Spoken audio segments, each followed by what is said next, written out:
वसुदेवसुतं देवं कंसचाणूरमर्दनं देवकी परमानन्दं कृष्णं वन्दे जगद्गुरुं कृष्णं वन्दे जगद्गुरुं। जय श्री कृष्णा मेरी सोल फैमिली। आध्यात्म आपके अपने चैनल पर मैं नंदा आप सबका बहुत बहुत स्वागत करती हूँ। श्रीमद् भागवत महापुराण का छठा स्कंद चौथा अध्याय चल रहा है। दक्ष के द्वारा भगवान की स्तुति और भगवान का प्रादुर्भाव। राजा परीक्षित ने पूछा, भगवान आपने संक्षेप से तीसरे स्कंद में इस बात का वर्णन किया कि स्वयंभू मनवंतर में देवता, असुर, मनुष्य, सर्प और पशु पक्षी आदि की सृष्टि कैसे हुई। अब मैं उसी का विस्तार जानना चाहता हूँ। प्रकृति आदि कारणों के भी परम कारण भगवान अपने जिस शक्ति से जिस प्रकार उसके बाद की सृष्टि करते हैं उसे जानने की भी मेरी इच्छा है। सूत जी कहते हैं, शौनकादि ऋषियों, परम योगी व्यास नंदन श्री सुखदेव जी ने राजर्षि परीक्षित का यह सुंदर प्रश्न सुनकर उनका अभिनंदन किया और इस प्रकार कहा। श्री सुखदेव जी ने कहा, राजा, प्राचीन बरही के 10 लड़के जिनका नाम प्रचेता था, जब समुद्र से बाहर निकले तब उन्होंने देखा कि हमारे पिता के निवृत्ति परायण हो जाने से सारी पृथ्वी पेड़ों से घिर गई है। उन्हें वृक्षों पर बड़ा क्रोध आया। उनके तपोबल ने तो मानो क्रोध की आग में आहुति ही डाल दी। बस उन्होंने वृक्षों को जला डालने के लिए अपने मुख से वायु और अग्नि की सृष्टि की। परीक्षित, जब देवताओं की छोड़ी हुई अग्नि और वायु उन वृक्षों को जलाने लगी, तब वृक्षों के राजाधिराज चंद्रमा ने उनका क्रोध शांत करते हुए इस प्रकार कहा, महाभाग्यवान प्रचेताओं, ये वृक्ष बड़े दीन हैं। आप लोग इनसे द्रोह मत कीजिए, क्योंकि आप तो प्रजा की अभिवृद्धि करना चाहते हैं और सभी जानते हैं कि आप प्रजापति हैं। महात्मा प्रचेताओं, प्रजापतियों के अधिपति अविनाशी भगवान श्रीहरि ने संपूर्ण वनस्पतियों और औषधियों को प्रजा के हितार्थ उनके खान पान के लिए बनाया है। संसार में पंखों से उड़ने वाले चर प्राणियों के भोजन फल पुष्पादि अचर पदार्थ हैं। पैर से चलने वालों के घास तृणादि बिना पैर वाले पदार्थ भोजन है। हाथ वालों के वृक्ष लता आदि बिना हाथ वाले और 2 पैर वाले मनुष्यादि के लिए धान गेहूं आदि अन्न भोजन है।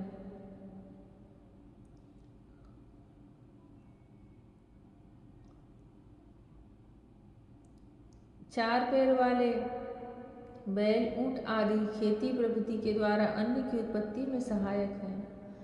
निष्पाप प्रचेताओं, आपके पिता और देवाधिदेव भगवान ने आप लोगों को यह आदेश दिया है कि प्रजा की सृष्टि करो। ऐसी स्थिति में आप वृक्षों को जला डाले, यह कैसे उचित हो सकता है। आप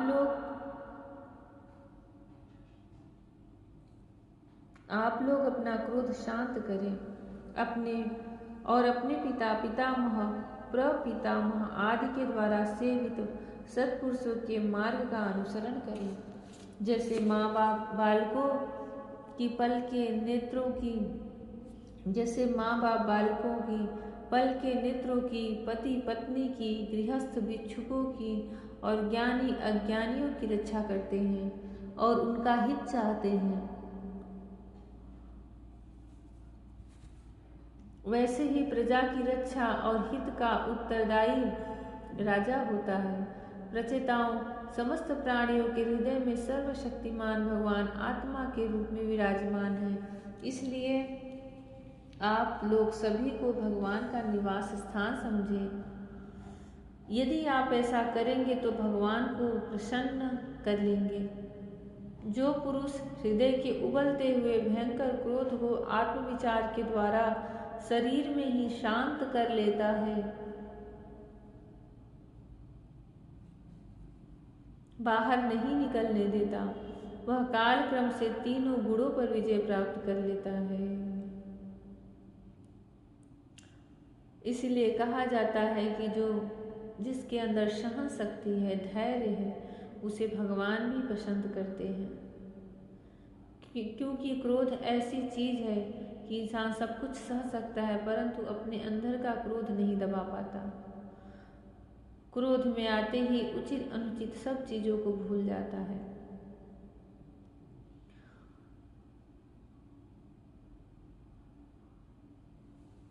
भागवत में स्पष्ट लिखा है कि जो पुरुष हृदय के उबलते हुए भयंकर क्रोध को आत्मविचार के द्वारा शरीर में ही शांत कर लेता है, बाहर नहीं निकलने देता, वह कालक्रम से तीनों गुणों पर विजय प्राप्त कर लेता है। प्रचेताओं, इन दीनहीन वृक्षों को और न जलाइए, जो कुछ बच रहे हैं उनकी रक्षा कीजिए, इससे आपका भी कल्याण होगा। इस श्रेष्ठ कन्या का पालन इन वृक्षों ने ही किया है, इसे आप लोग पत्नी के रूप में स्वीकार कीजिए।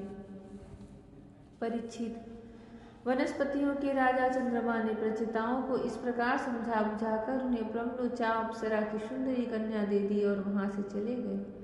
प्रचेताओं ने धर्मानुसार उसका पाणी ग्रहण किया। उन्हीं प्रचेताओं के द्वारा उस कन्या के गर्भ से प्राचेत दक्ष की उत्पत्ति हुई। फिर दक्ष की प्रजा सृष्टि से तीनों लोक भर गए। इनका अपनी पुत्रियों पर बड़ा प्रेम था।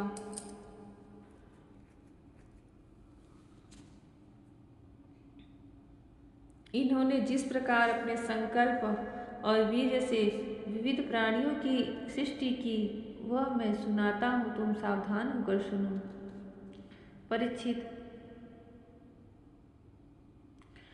पहले प्रजापति दक्ष ने जल, थल और आकाश में रहने वाले देवता, असुर एवं मनुष्य आदि प्रजा की सृष्टि अपने संकल्प से ही की।